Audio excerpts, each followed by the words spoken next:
You ask Tiger to solve. This deals with linear equations with one unknown. The final result is h equals -7.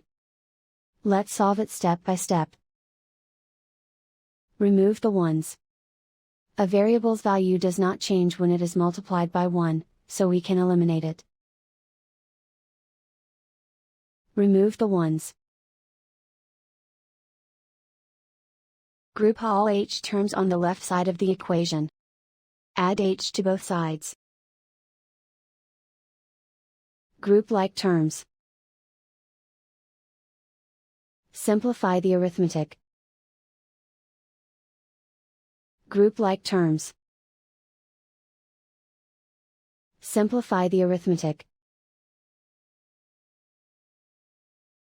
Group all constants on the right side of the equation. Subtract 15.3 from both sides. Simplify the arithmetic.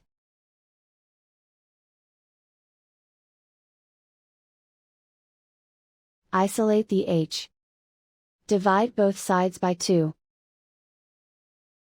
Simplify the fraction. Find the greatest common factor of the numerator and denominator. Factor out and cancel the greatest common factor. And so the final result is h equals -7.